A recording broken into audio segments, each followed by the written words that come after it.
Hello there, and welcome back to another episode of Boring History for Sleep. Now, if you're anything like me, you've probably spent nights tossing and turning, maybe scrolling endlessly on your phone, wishing you could fall asleep.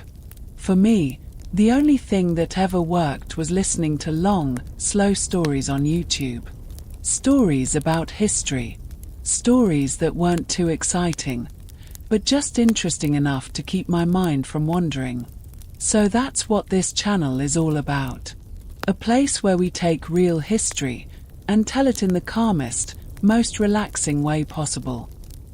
Tonight's story, it's about the Roman soldier, but not the glamorous version you see in movies. Not the armored hero charging into battle, saving the empire. No. Tonight, we're going to spend a day in the sandals of an ordinary Roman soldier. And trust me, you're going to see why you'd never want to trade places with him. So, grab a blanket, settle in, maybe close your eyes, and let's begin. But before we do, if you like these kinds of history sleep stories, don't forget to subscribe and hit the like button. It really helps keep this channel alive, and it lets me keep making these calming history videos for you. Alright, let's begin. It's still dark. The camp is silent. You're lying on the ground, wrapped in a wool blanket that smells of smoke and sweat. Around you, 40 other soldiers are breathing heavily in their sleep. And then, without warning, blare! A trumpet slices through the night. No sunrise, no birds, no mercy, just the horn. A trumpet slices through the night. No sunrise, no birds, no mercy, just the horn. Your body aches from yesterday's drills. But there's no rolling over, no pulling the blanket tighter. You're expected to be up immediately. You throw off the blanket. The air is freezing. Your back cracks as you sit up. If you're in Britannia, you can see your breath in the cold mist. If you're in Syria, the sand is already sticking to your skin. And before you've even rubbed the sleep out of your eyes, you're handed a shovel. Not a spear, not a sword. A shovel.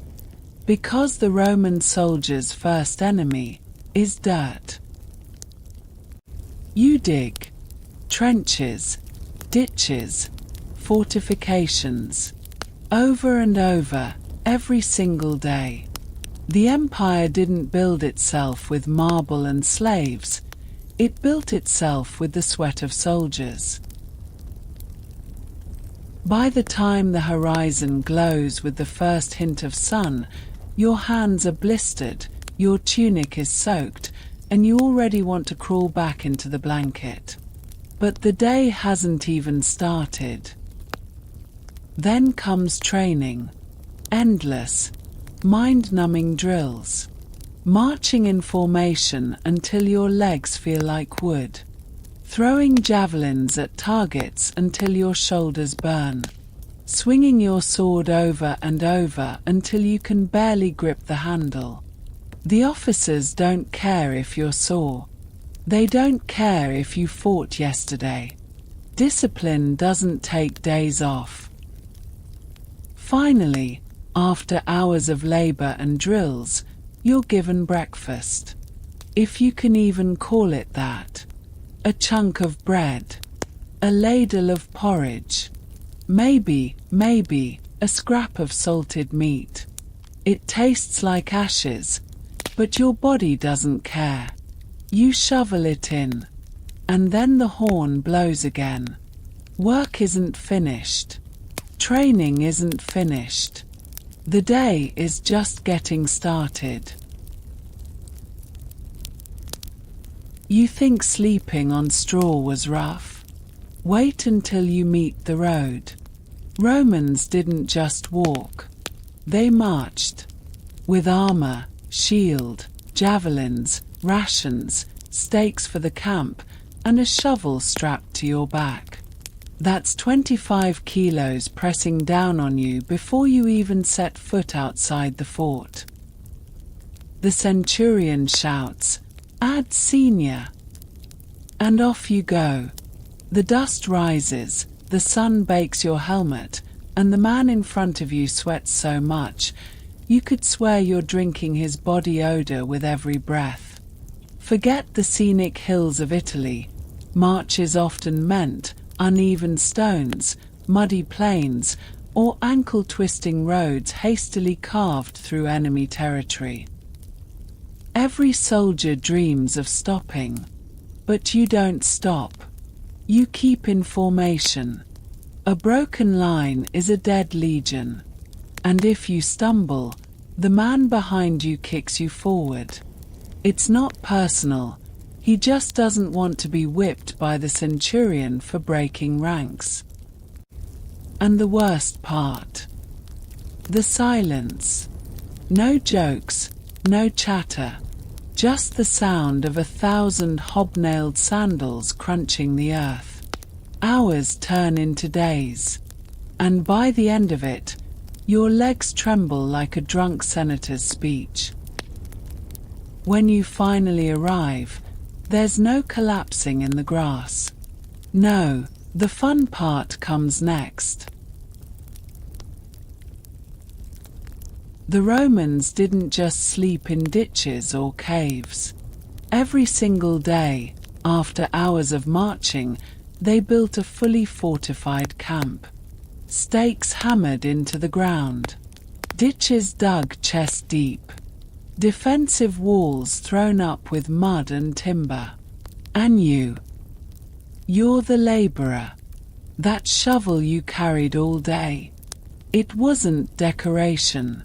The ground is hard, your palms blister, and the centurion is breathing down your neck like an overzealous tax collector, while you wonder if he's ever touched a shovel in his life. The Romans were obsessed with discipline. No exceptions. Every camp had to look perfect, because a sloppy wall meant an easy raid. And so, you dig, you hammer, you sweat into your sandals. By the time the last stake is planted, the sun has gone, and your body feels like it's already 6 feet under. Now maybe you think, finally, dinner. Yes, technically, but first, guard duty, because some unlucky soul has to stand watch while the others eat. And if the dice of fate hate you, guess who's the lucky sentry tonight? Guard duty is the cruelest joke of soldiering. After marching, digging, and building, you stand in the cold, gripping your spear, eyes wide open. The night is long, the wind bites, and every rustle in the dark sounds like an ambush. Some try to sneak a nap. That's suicide. If you're caught asleep, punishment is death. Not a slap on the wrist. Not extra chores. Death. Because a sleeping sentry means dead comrades. So you fight sleep like it's the fiercest barbarian. Pinch your arm. Bite your tongue. Pray the sun rises faster. And just when you think you've survived the shift, the horn blows. Morning. Everyone else crawls out of tents half dead from exhaustion. And you? You're already ruined before the day begins. Another march awaits. Another camp to build. Another night of misery. Welcome to the cycle of the Legion.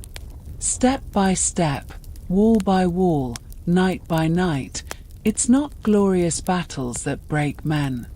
It's the grind. The endless, merciless grind.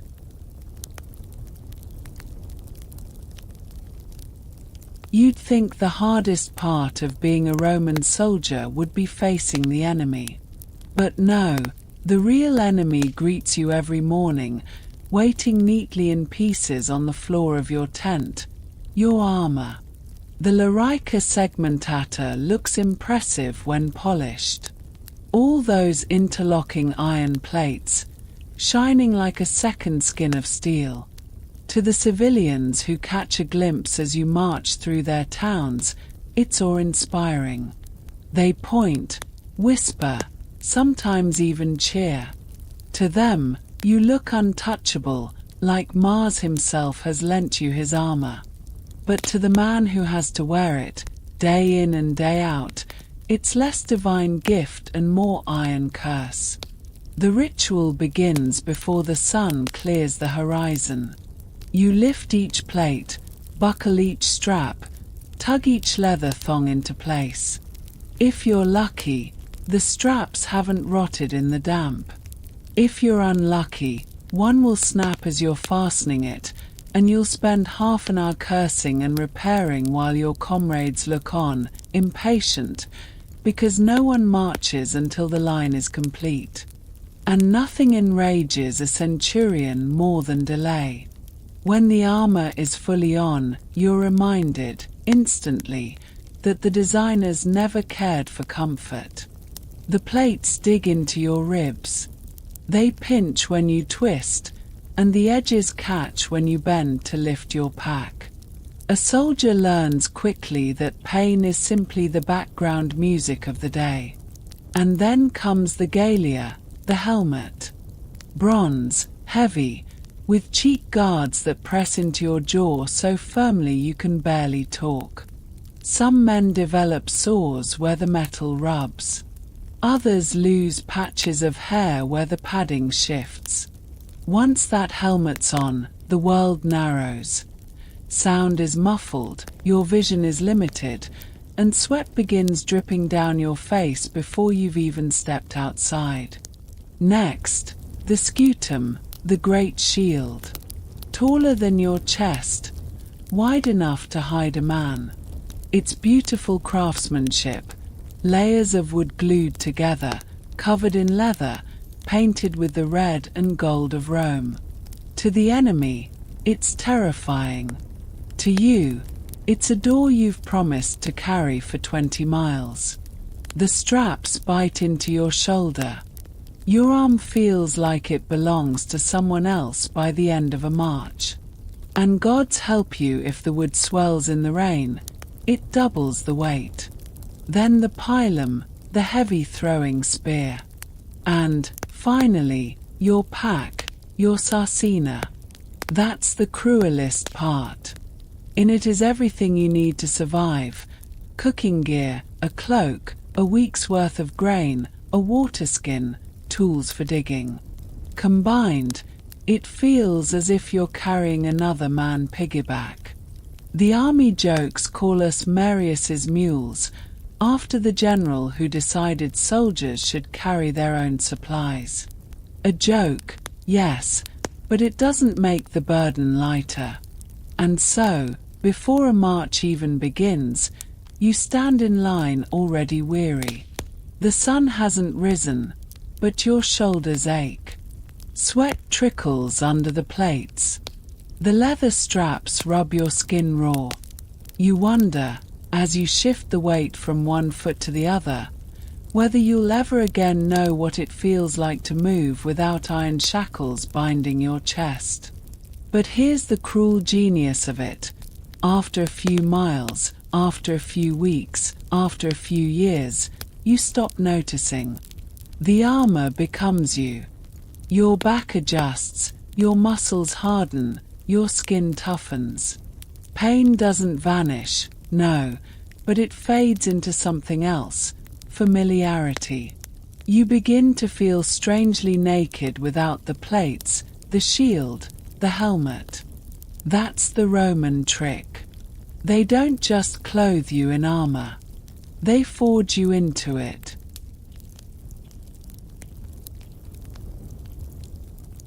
The morning mist clings low to the ground as you lace your worn sandals.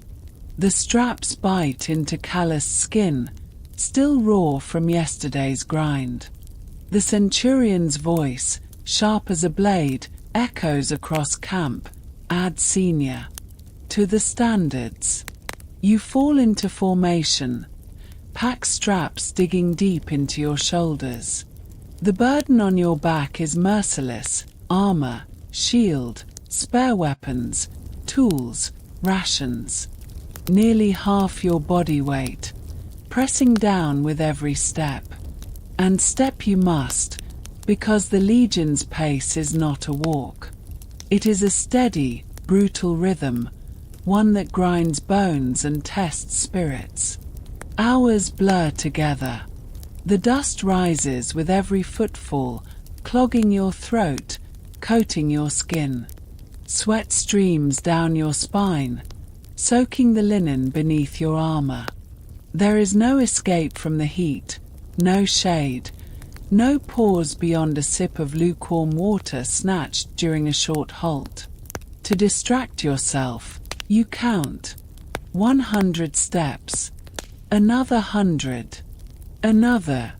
Your mind wanders. You think of your village, your family, the taste of fresh bread, the sound of your mother's voice.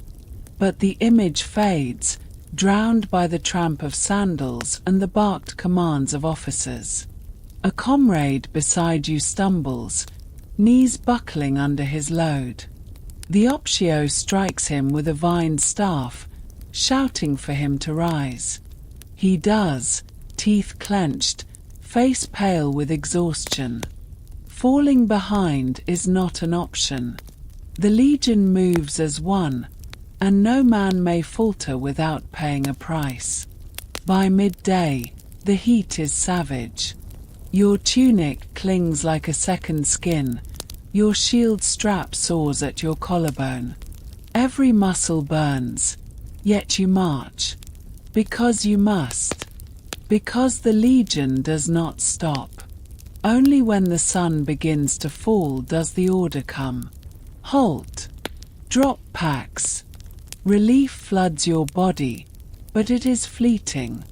The day's true work is only beginning. The command rings out, Castroponeer. Build the camp. Every soldier knows what this means. There is no rest after the march. You sling down your pack, roll your aching shoulders, and seize the shovel strapped to your gear. Around you, hundreds of men fan out, forming ranks not for battle but for labor. First, the ditch. Blades of iron bite into the hard earth. You dig, back bent, arms straining. The soil is stubborn, clinging to the spade, resisting every effort.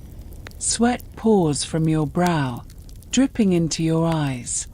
The centurions pace the lines, urging faster work. The ditch must be deep, the rampart high.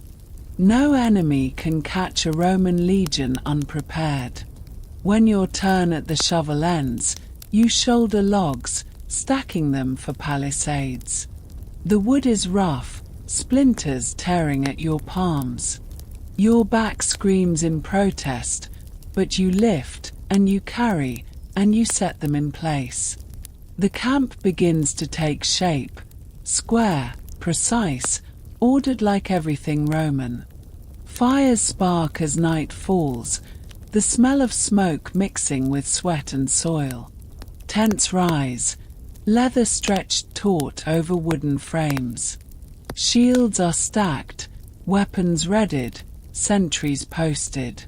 Only when the camp is secure do you sit. You chew on hard bread, dipped in sour wine to soften it. Around you, comrades eat in silence, too drained to speak. The crackle of fire and the distant tramp of a watchman's steps are the only sounds. Your hands are blistered, your shoulders raw, your feet aching from the march. You lean back against your pack, staring at the stars overhead. The labor is endless, the cycle unbroken. March, dig, build, guard, sleep, repeat. And tomorrow, it begins again. Dawn again. The trumpets call tears through your shallow sleep. Limbs heavy, you rise. Another day of duty. This morning, the order is different. Today, you drill. You strap on your armor piece by piece. The iron segments of the larica clink as you fasten them, the weight pressing down on your shoulders. The helmet's rim digs into your brow, the chin strap chafing raw skin. You grip your shield, broad and curved, its boss polished by countless strikes. In your right hand, the short sword. In your left, the heavy javelin. Fully armed, you feel less like a man and more like a walking fortress. Yet the burden is crushing. Every movement is labor. The centurion barks, and the drills begin. You thrust, stab, block. Over and over. Again, again, again. Sweat runs in rivulets, stinging your eyes, soaking your tunic.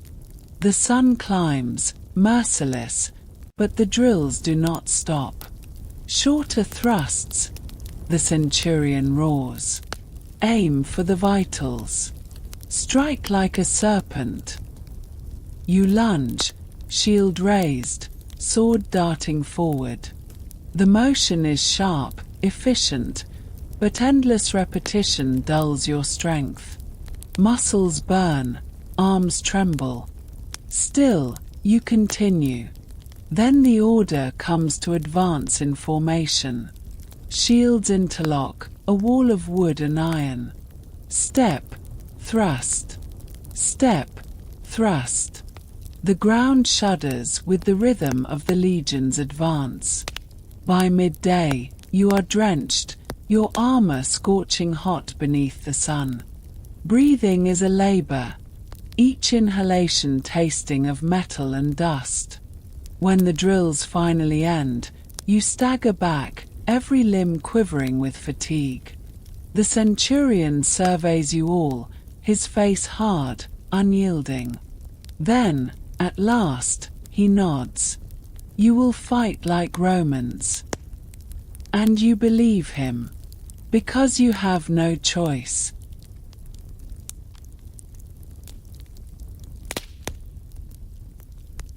The promise of food is the only thing that keeps your legs moving as the drill finally ends. But you know better than to expect a feast. A Roman soldier fights on his stomach, but that stomach is rarely full. You shuffle toward the quartermaster's station, your mess tin in hand. The line moves with a slow, weary rhythm. When it's finally your turn, a ladle of pools is slopped into your bowl, a thick, grey gruel of boiled wheat, barely seasoned with a few grains of salt. It's bland, sticky, and sits in your gut like a stone.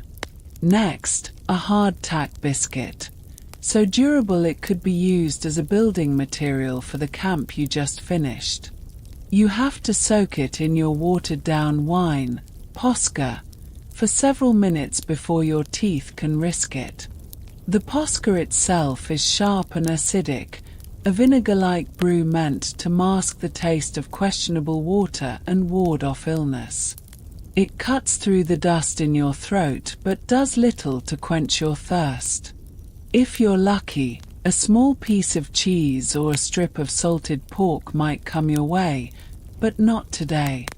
Today, it's gruel and regret.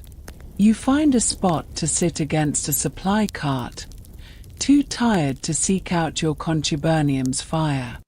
You eat in silence, watching others. Some men trade a bit of cheese for an extra biscuit. Others gamble with worn dice, betting their next day's wine ration. It's a small economy of desperation. Your mind drifts to the stories veterans tell of lavish banquets after a great victory, of roasted meats and fine wines. It feels like a myth told to children. Your reality is this: endless gruel, the constant, gnawing hunger at the edge of your belly, and the knowledge that if supply lines are cut, this meager fare will be the first thing to go. You scrape the last of the pools from your bowl with your finger. It's not enough. It's never enough. But the trumpet will sound soon, and hunger or not, you will stand and obey.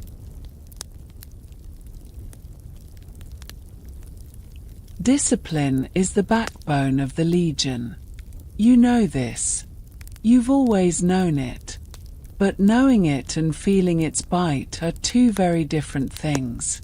It starts with a misplaced pilum.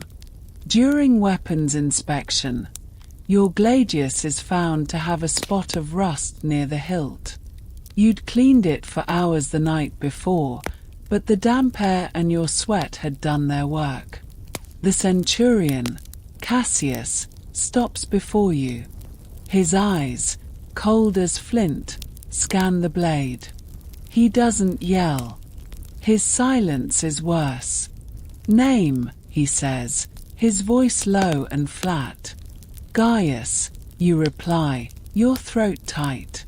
He nods slowly. 10 strikes. After watch. The day's labor is a blur of dread. Every swing of the shovel, every step on patrol, is overshadowed by what is to come. The sun dips below the palisade walls, and the time arrives. You are called to the center of the camp. The optio stands ready with the flagrum, a short whip of leather tails. You are ordered to remove your tunic and kneel. The evening air is cold on your bare back. You clench your jaw, staring at the dirt between your knees. The first strike is a searing, unexpected fire across your shoulders.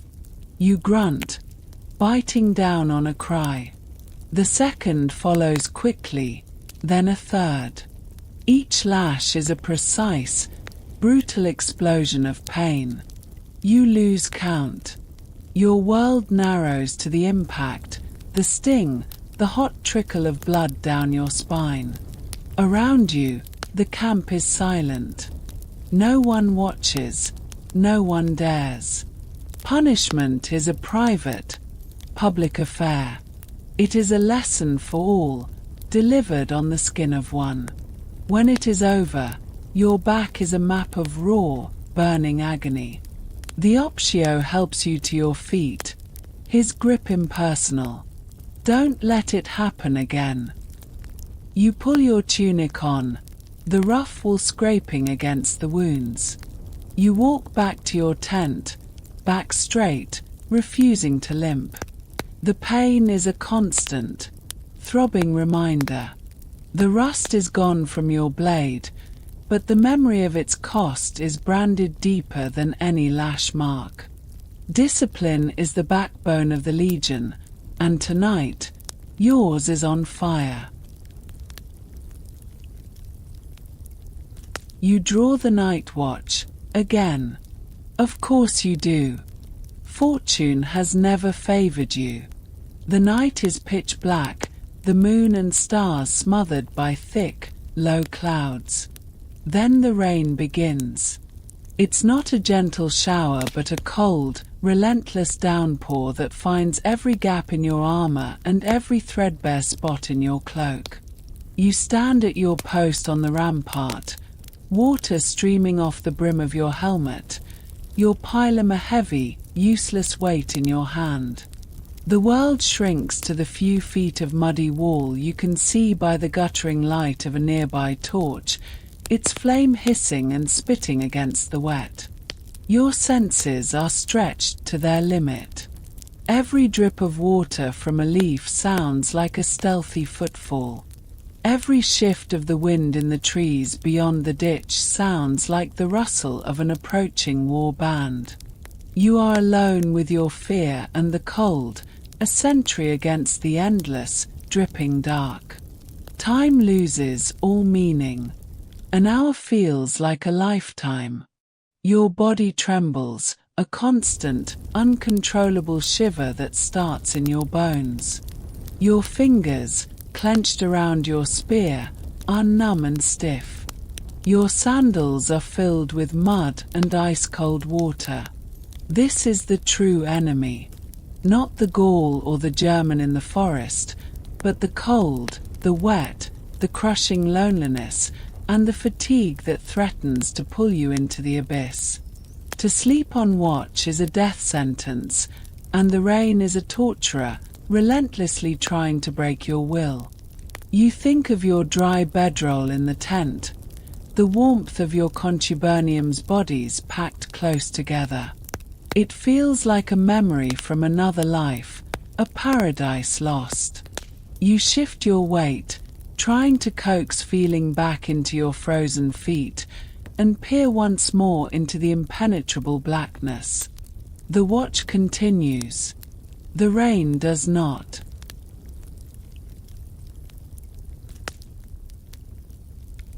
You wake up burning. The shivers from the night watch have been replaced by a deep, internal fire. Your skin is slick with sweat, yet you feel desperately cold. Every muscle aches as if you've been run over by a cart. The world swims when you try to sit up. A hand pushes you back down. It's Lucius, the oldest member of your 8-man tent party. His face is grim in the dim light filtering through the leather tent. "Fever," he grunts. "You are not the first." The camp valetudinarium is already overflowing with men struck down by the damp and the cold. There is no room for you. You will be sick here, in the tent, surrounded by your messmates. The day passes in a blurred nightmare of heat and chills. You drift in and out of consciousness. At times, you are back in the drilling field, the sun scorching you.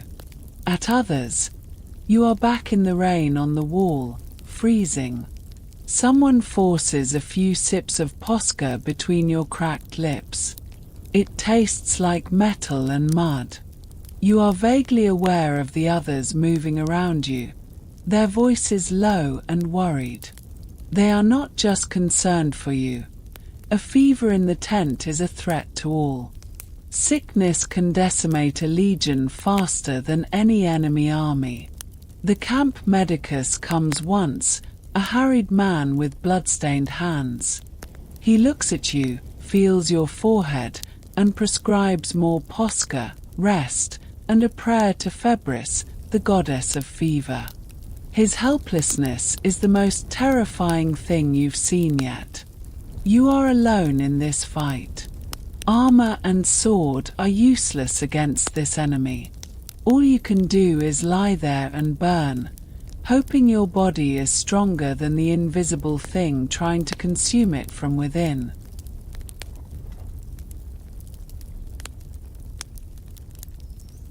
The trumpet sounds not for drill, but for battle. The enemy has been sighted. The familiar routine is now charged with a cold, sharp fear. You arm each other, hands fumbling slightly on straps and buckles. There are no jokes today, only silent, grim nods. You form up in the misty dawn. The legion is a single, breathing beast of wood and iron. You lock your shield with the man to your left, feeling the familiar weight of the formation. The centurion walks the line, his voice calm but firm. "Steady. Hold the line. Remember your training." Then you see them. A horde of Germanic warriors emerging from the tree line, their shouts and curses cutting through the morning air. They are a chaotic mass of fur, leather, and painted shields, a stark contrast to your rigid, silent lines. The order comes. Peeler, ready. You heft your javelin. Loose. A cloud of iron-tipped death arcs through the sky. The enemy line shudders as the peeler punch through shields and into flesh. Their charge falters for a crucial moment. Draw swords. Advance. The world dissolves into a deafening, terrifying crush of noise and impact. The German line hits yours with a sound like 1,000 doors slamming shut. A warrior smashes against your shield, his axe hacking at the rim. The force of the blow jars your entire arm. You shove back, creating an inch of space, and your gladius darts out, a short, brutal stab into the exposed thigh before you. He screams and falls. There is no time to think. Only react. Thrust. Block. Shove. The air is thick with the smell of sweat, blood, and fear. A man to your right goes down with a gurgling cry, a spear in his neck. You close the gap, your shield now protecting his body and your own. You are not a hero. You are a cog in a machine designed for killing. The glamour of war is a lie told by poets. The reality is this: the sickening crunch of bone, the spray of blood, the terrified whites of a dying boy's eyes, and the relentless, mechanical work of ending lives until the enemy breaks. And finally, they do. Their spirit shatters before their line does, and they turn to flee. The order to pursue is given, but you simply stand, chest heaving, leaning on your shield. The adrenaline drains away, leaving only a profound, soul-deep exhaustion. You have survived.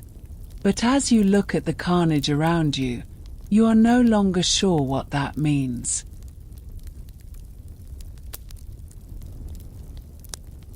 Victory has a taste. It tastes like copper and ash. The camp is quiet that night, but it is not a peaceful quiet. It is the silence of exhaustion and shock. The celebrations are muted. The extra wine ration is gulped down not in joy, but in a desperate attempt to wash the day from the back of the throat. You sit by the fire, trying to warm hands that won't stop shaking. You've scrubbed the blood from your armor, your shield, your sword. But you can't scrub it from your mind. When you close your eyes, you see the faces of the men you killed. Not the fierce warriors, but the moments after, the shock, the pain, the emptiness that followed. A space lies empty by the fire. Marcus is gone. The spear that took him had passed a hand's breadth from your own side. His laughter, his complaints about the rations, his quiet snoring in the tent, all gone, replaced by a void. No speeches from the commanders can fill it. No promises of glory or honor can mend it. You are alive. He is not. The reason is luck, nothing more. You look at your comrades. Their faces are hollow, their eyes distant. Each man is wrestling with his own ghosts. Some talk, recounting the fight with forced bravado. Others, like you, are silent, trapped in the prison of their own memories. This is the true price of the Eagle Standard. Not the blisters or the hunger or the lash, but this, the part of your soul that must be locked away to do your duty, and the ghosts of the dead who now share your tent, your meals, and your every silent moment. You finally understand the 1,000-yard stare of the veterans. You have acquired it yourself. You raise your cup of wine, not in triumph, in a silent, bitter toast to the dead, and to the pieces of the living they took with them. The Legion moves again, but not to open battle. The enemy has retreated to a hill fort, a grim cluster of wooden walls and earthworks crowning a stubborn peak. Your new enemy is not the warrior, but the mountain itself. The approach is a nightmare of mud and incline.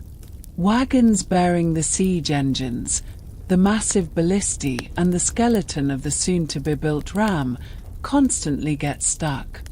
Your sentry is detailed to the back-breaking labor of freeing them. You push against rough-spoked wheels, your sandals slipping in the churned-up earth, the mud sucking at your feet like a greedy mouth. The rain returns, turning the path into a treacherous slurry. Every muscle strains, every breath comes as a ragged gasp in the cold air. The centurion's vitriol is a constant accompaniment, spurring you on with threats of the lash. Finally, you reach the base of the fort. The order is given: build the ramp. It is a task of Sisyphean madness. You must fill a vast wicker basket with earth and stone, heft it onto your screaming shoulders, and trudge up the growing slope to dump it, only to turn around and do it again. And again. Arrows and occasional stones from the fort's defenders whistle down. They are not yet thick, but they are random, deadly reminders of the audience to your labor. A man 2 baskets ahead of you stumbles, an arrow protruding from his thigh. He falls, and his basket rolls back down the ramp, undoing a fraction of the day's work. He is dragged away, his cries lost in the general din of shouted orders and grunting men. You focus on the basket. The rough wicker bites into your neck. The weight is colossal. Your world narrows to the placement of your next foot, the next gasp of air, the next step. There is no glory here. There is only dirt, sweat, and the terrifyingly slow ascent of a man-made mountain, built under the scornful gaze of your enemy and the impatient eyes of your commanders. You are not a soldier now. You are a beast of burden, and the hill is doing more to break you than any German sword could.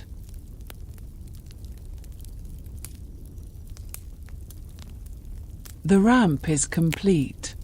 The assault begins at first light, under a cover of endless ballista bolts that arc over your heads to thud into the palisade.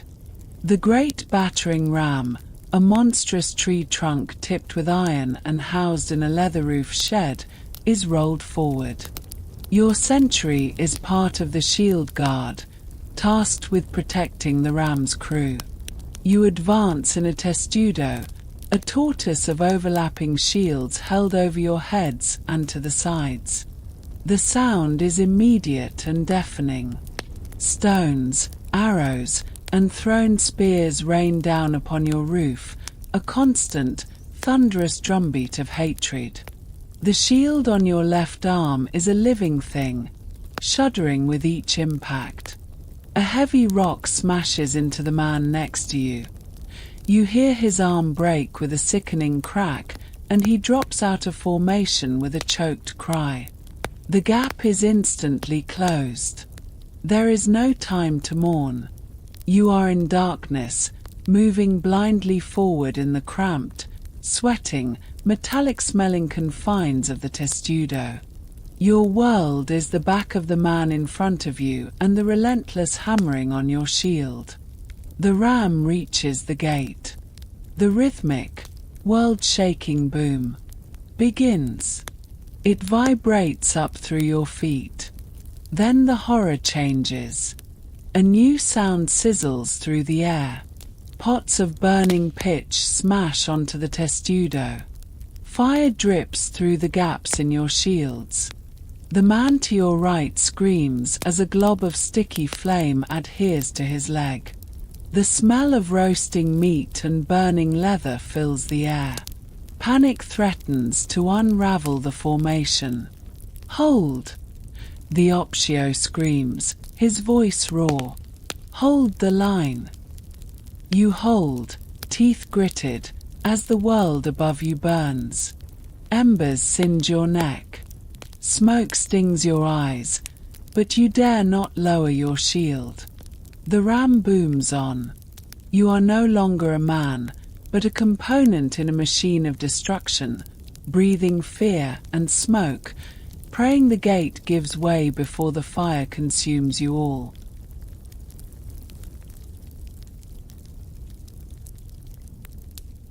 The gate splinters inward with a final, apocalyptic crack. A roar goes up from the legion. The testudo dissolves into a flood of armored men pouring into the breach. The ordered ranks shatter into 1,000 individual duels of survival. This is the pillage. This is what the weeks of marching, digging, and dying have earned you. The centurion's shouts of disperse. Sack the town. Unleash something primal and terrible.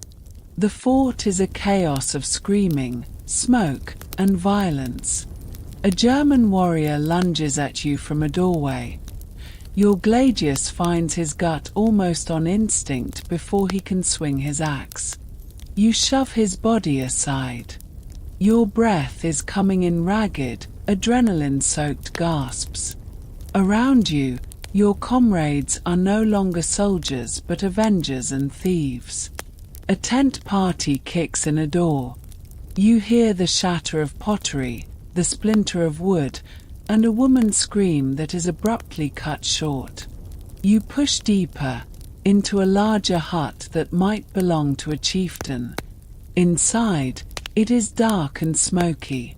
Your eyes fall on a small chest, kicked over in the frenzy, its contents spilled on the dirt floor. A flash of gold. A handful of silver coins, rough and foreign. A talk of twisted gold wire. Your hand darts out, snatching the talk and a fistful of coin. The metal is cold. This is it. The fabled spoils of war. This small, heavy handful represents more wealth than your family's farm might see in a lifetime. It is freedom from debt, a plot of land, a future. But the weight of it in your palm feels wrong. It feels like the weight of the man you just killed. It feels like the scream from the other hut. You stuff the loot into the pouch at your belt, the cold metal pressing against your hip. The thrill of riches is instantly curdled by a deep, shameful guilt.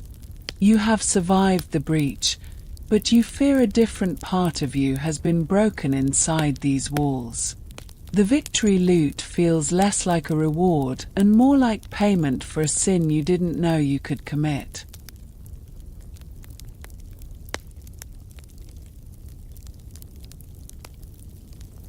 Victory is a sprawling, disordered affair. The fort is a smouldering ruin, its air thick with the cloying stench of smoke, blood, and spilled grain. The initial frenzy of the sack has subsided, replaced by a grim, methodical efficiency. The Legion's work is not yet done. The living are now a resource to be managed. You are put on detail to herd the captives. They are a long, shuffling line of misery.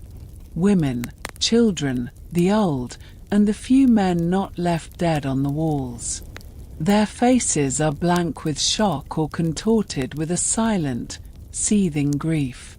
Their hands are bound with rough cord, linking them together like beads on a string of despair.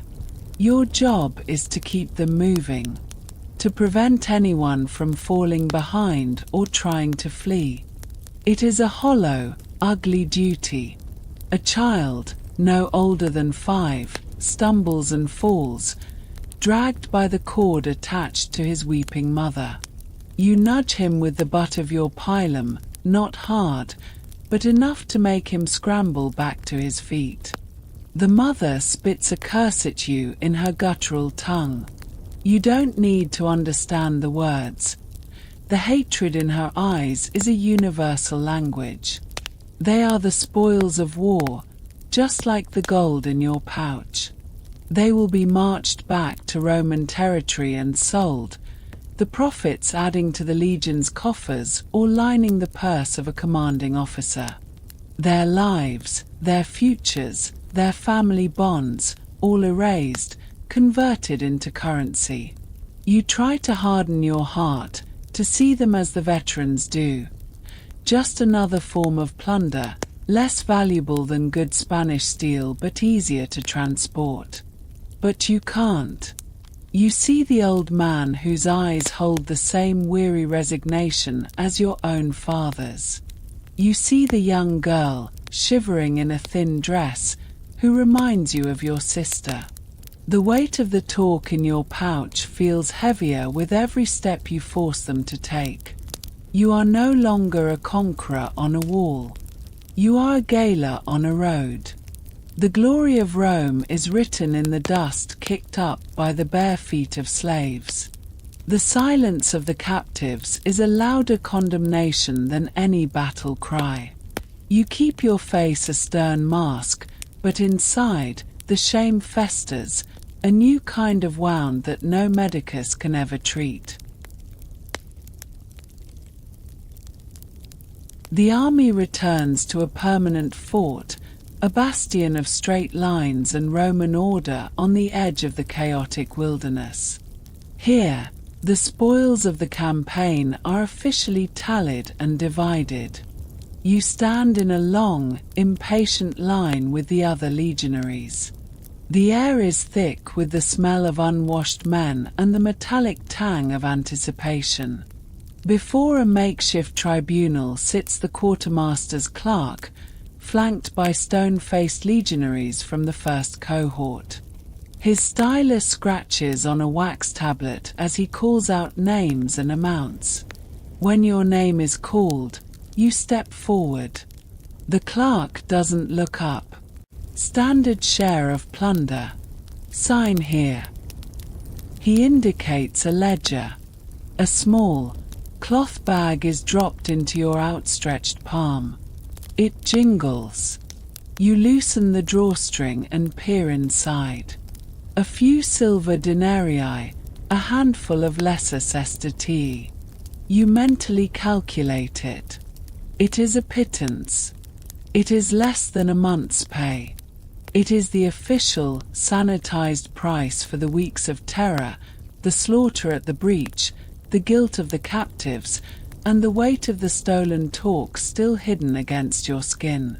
This is your reward, ratified and approved by Rome. The gold in your pouch, taken in the heat of the sack, is worth 10 times this official sum. The disconnect is staggering. The state offers a trifle, while turning a blind eye to the private theft it depends upon to motivate its soldiers.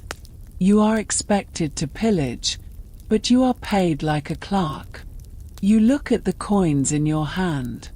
They are cold and impersonal. They are not worth the life of the German boy you killed. They are not worth the haunted look in the captive mother's eyes. They are not worth the piece of your soul you left in that burning fort. You mutter your acknowledgement, make your mark on the ledger, and shuffle away. The hidden talk feels like it's burning a hole through your tunic. The official wages of blood are a mockery.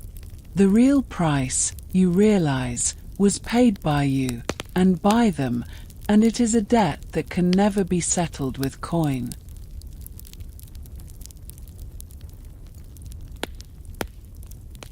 Life settles into the stagnant rhythm of garrison duty. The fierce energy of the campaign dissipates, replaced by a grinding, mind-numbing monotony that is its own special kind of torture. The same drills, on the same parade ground, under the same bored centurion. The same patrols along the same stretch of wall, looking out at the same patch of silent, ominous forest. The same tasteless pools from the same cauldrons. The same faces, the same jokes, the same complaints. A deep rot sets in, not of wood or stone, but of spirit. Without an enemy to fight, men turn on each other. Fights break out over dice games, over rations, over a misplaced glance.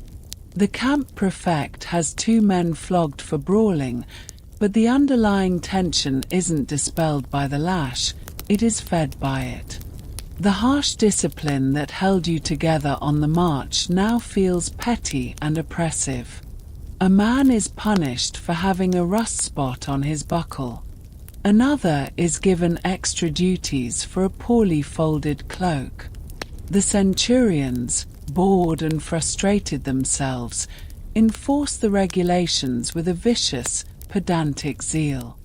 The legion is a sword, kept perpetually sharpened with no target to strike, and it is starting to cut its own sheath.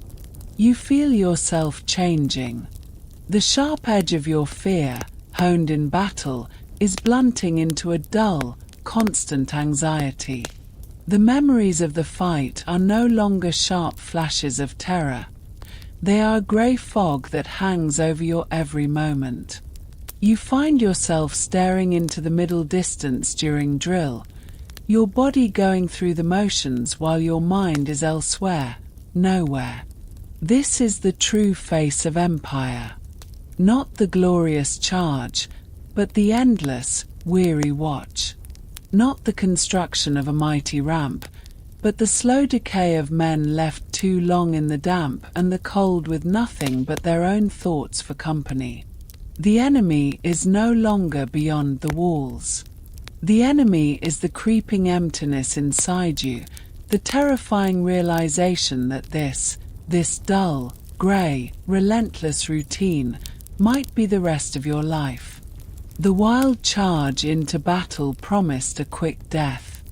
The garrison promises a slow, living one.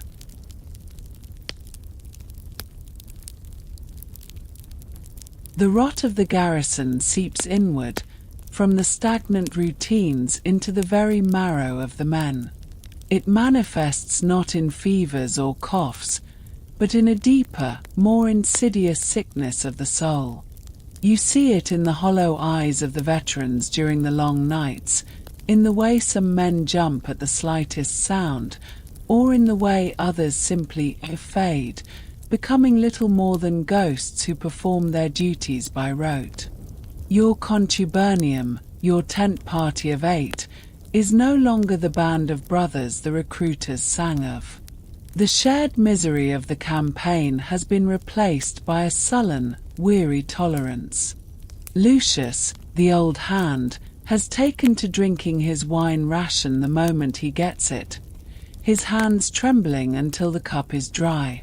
Young Quintus, who once chatted endlessly about his family's farm in Campania, now sits in utter silence, flinching if someone moves too suddenly behind him.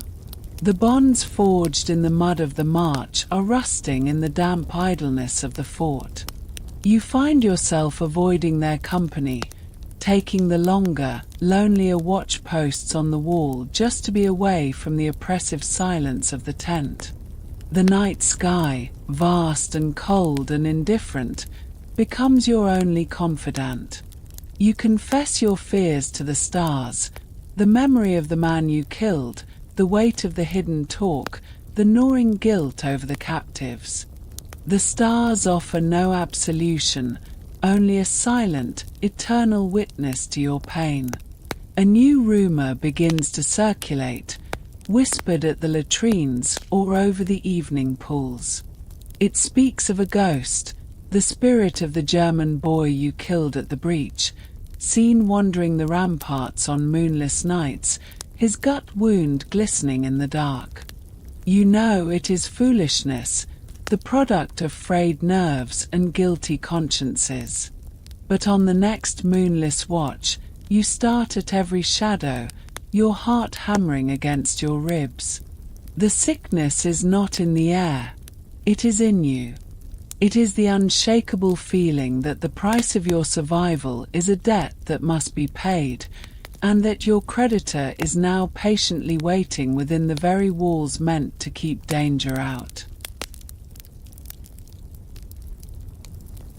A supply train arrives from the south, and with it, a miracle, a letter.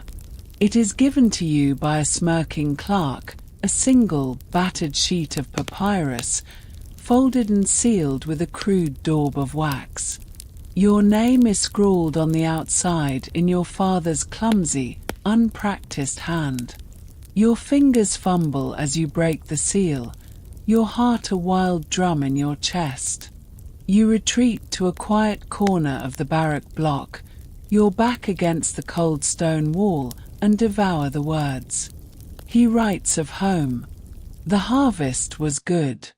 Your mother's cough has improved. Your sister is to be married to the son of a local potter. He sends his pride, his love, his hopes for your safety. He asks if you have seen the glorious sights of the empire, if you have done brave deeds. Each word is a dagger. The simple, sun-drenched reality of his world is a universe away from the mud, blood, and moral decay that surrounds you. He speaks of pride, and you think of the stolen talk. He speaks of glory, and you see the vacant eyes of the captive child. He asks about the sights of the empire, and all you can see is the inside of a latrine ditch you dug last week. A hot, shameful tear tracks through the grime on your cheek. You quickly wipe it away, glancing around to see if anyone has noticed. How can you ever reply? What words could you possibly write that would bridge the chasm between the boy he remembers and the man you have become? You cannot tell him of the fear, the sickness, the soul-crushing boredom. You cannot shatter his illusion of the noble legionary. You fold the letter carefully, your hands trembling. It is no longer a comfort, it is a burden. It is an artifact from a life that no longer exists, held by a person you no longer recognize. You tuck it into your belt pouch, where it rests alongside the blood money talk. Two weights, side by side. One of cold, stolen gold. The other of warm, unearned love. Together, they are the heaviest things you have ever carried.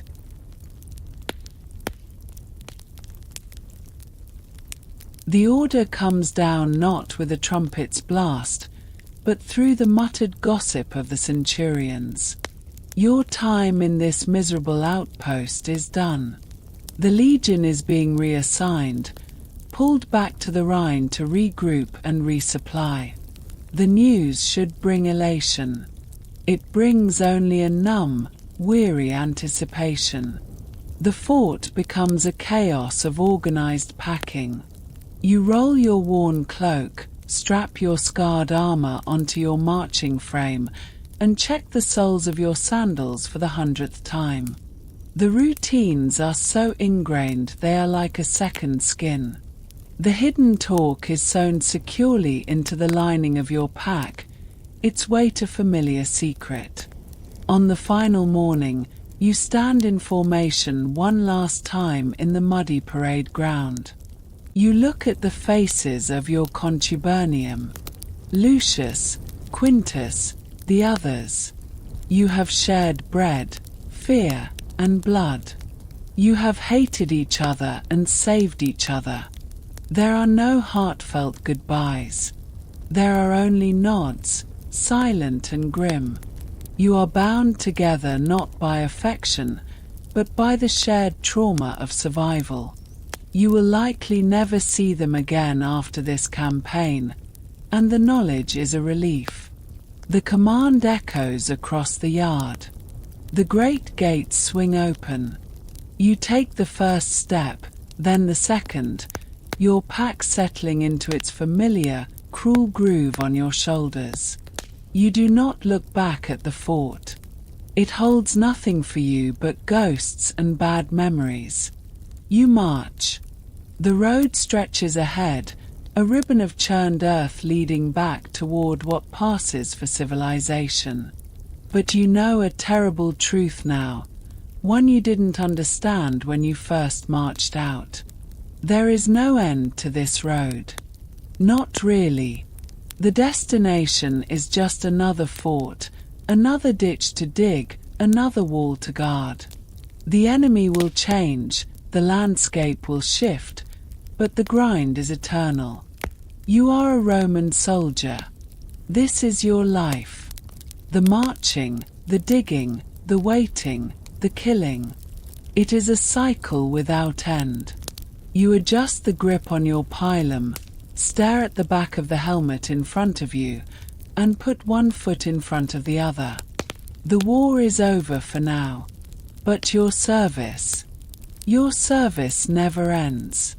You will do your duty until you are released from it by a lucky wound, a rich retirement, or a patch of foreign soil that claims you for its own.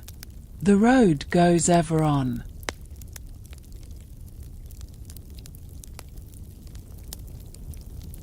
And so the road continues for our Roman soldier. No grand finale, no heroic return home. Just the next march, the next duty, the next order to follow. If you're still awake, thank you for drifting through history with me. I hope the grind of legionary life managed to quiet the noise of today. If you enjoyed this historical lullaby, feel free to subscribe. It helps more than you know. And leave a comment. I love hearing where in the world our community of sleepy historians is listening from. For now, let the crackle of the fire fade out, and let your mind let go of the past. Until next time, sweet dreams, my friend.